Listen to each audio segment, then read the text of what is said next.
Good morning, kisses! So it's been a bit, but we have a new Pokemon fusion that we are bringing in today. So this is gonna be the Banette Ninetales fusion because we actually had a three-way tie over on Twitter. So I'm probably gonna go ahead and get through all of those over time. But for the time being, we're gonna go ahead and actually swap over to our art screen. So give me just a fancy dancy second, because I'm gonna go ahead and pull up my Wacom and get this sketch going. So obviously, with Banette being the fusion, like the predominator of the fusion here, it's supposed to be like a polka doll or a plush doll specifically, that was forgotten or abandoned. It doesn't matter which one because the result ultimately ends up the same.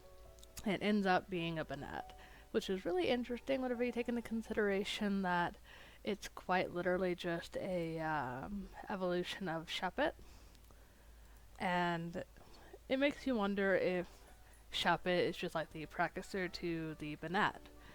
So, that aside, what happens whenever you fuse it with a Ninetales? So, what we know about Ninetales can vary depending on which iteration you're looking at. In some of the Pokedex entries, it states that it was the result of 9 saints being reborn and being united and being reincarnated as a Pokemon that uses Ninetales. And it's also known that for Ninetales specifically, it's said to live for 1,000 years and can use its supernatural abilities to manipulate fire, basically letting it burn anything it pleases to a crisp at any whim it may or may not have. We've seen Ninetales that are loyal to their trainers, we've seen Ninetales that are just spiteful or vindictive, and if you have played any of the Mystery Dungeon games, or a la the very original first one, Red and Blue, you will remember that a Ninetales had its tail grabbed by someone that wasn't even its trainer, and it cursed the trainer. Well, it was going to, but it ended up cursing the Gardevoir that took the hit for it, making it a spiritual emissary, I'm guessing? I don't recall the exact word at the top of my head. But later, whenever this human ran away, Ninetales was still able to curse it and transform it into a Pokemon, which speaks volumes about how powerful Ninetales is. So combine that with a Banette, who also has a Mega Evolution. It would lay pins, like the plush pins that you use for sewing or a little push pin. It would lay those into its own body to amplify the strength of those curses, which I think is really fucking neat, because what happens whenever you combine that with a Ninetales? Especially when you consider that the Mega Banette has so much malice and vindictive energy that's spilling through, and the pink that you see on a Mega Banette is actually its cursed body. Which does bring up the point that a special ability that this Pokemon will have will obviously going to be a mix of Flash Fire and Cursed Body. The idea is if this Pokemon were to become so enraged, the zippers would come undone and you'd see bits and pieces of that cursed body behind a wreath of white, pink white flames, burning so hot that you see it going from the cursed body, from the pinks and the reds, and it'll just hue out into that white. So, yeah, third degree burn, anyone? But no, as for how this fusion comes about being, I can't say for sure, because the idea is that Banette is just a child's doll that was scorned or lost or deliberately dumped, and Ninetales, being a supposed reincarnation of 9 saints, it's not going to be the same for every single Ninetales, and the same can be said for every single Banette. So, what if the way this Pokemon specifically comes about, this Pokemon specifically, not any other variants, but this one specifically, it was a handmade doll modeled after Ninetales, probably from a person that was a trainer to said Pokemon. And over time, like all the stories before, This doll was unfortunately left behind either due to a tragedy or age, and obviously, being the origin that we have for Banette, it would slowly just transform into a sentient creature. However, being based off of Ninetales gave it a sort of like basis to draw upon. So whenever this Pokemon gave itself life, it was not just Banette and it wasn't just Ninetales. It took attributes from both of them. And thus, the Pokemon was dubbed Ninette, or you could even call it Ninette. It's the scorned fox Pokemon, or in some areas would even be called the scorned doll. The scorned fox Pokemon, the scorned doll Pokemon, and it's just sightings of these Pokemon are very rare because Ninette, unlike most Banettes and Mega Banettes, it can track down its previous owner, and with all the malicious and vindictive intent that it carries, it normally will see its vengeance through to the end. It is not common to find these Pokemon in the wild because once its vengeance is complete, it'll return to a normal doll. However, that's not to say that mistreatment of this doll wouldn't again inspire that spite or vindictive nature to cause this Pokemon to come alive again.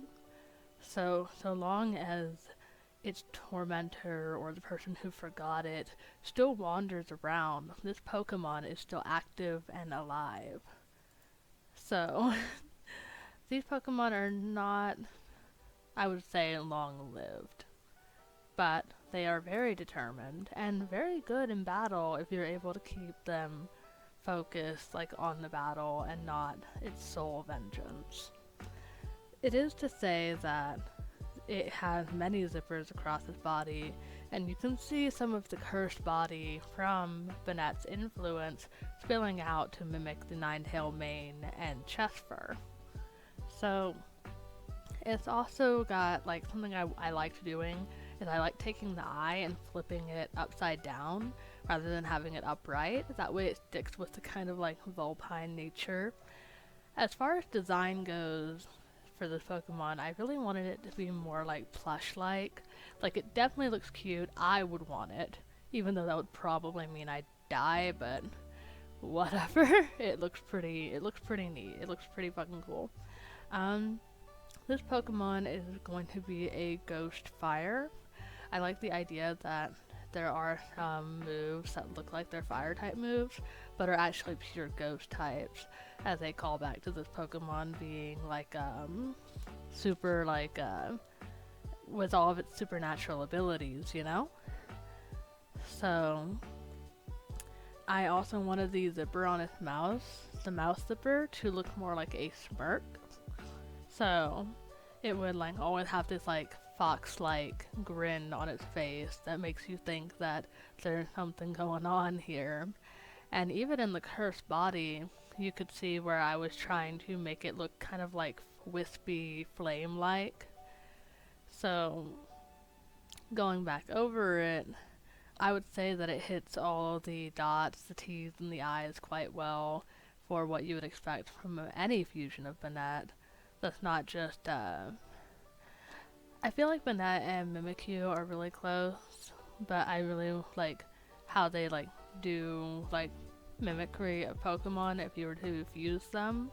So I wanted it to be more clear that even though this thing is more Banette influenced, it still has all of the cunning and the spite and the extreme intelligence and long-lived natures that come with Ninetales.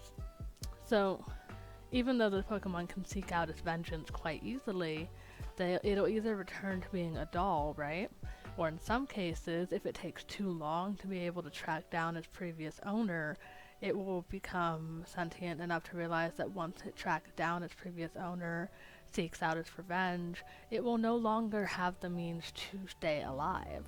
So in the cases of the Ninettes that you find in the wild, they either have found something else to drive as their motivation for their spite, or they have basically gone into dry, dark locations, areas that aren't gonna like be heavy on the plush of their body.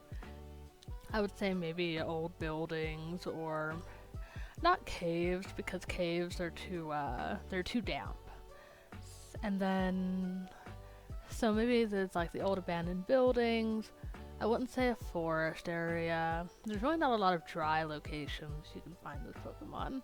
And even though it's a ghost type and it has a plush body, it still doesn't like getting wet. So you're not going to find it in rainy environments either. Um, you might be keen to find it in maybe desert locale, though I'm not too sure it would like sticking around there either because of the fact that it has all that sand and grit. And if you had, and we've all had stuffed animals growing up, you know, when sand gets in there, it is not fun. But, that said, who is this Pokemon?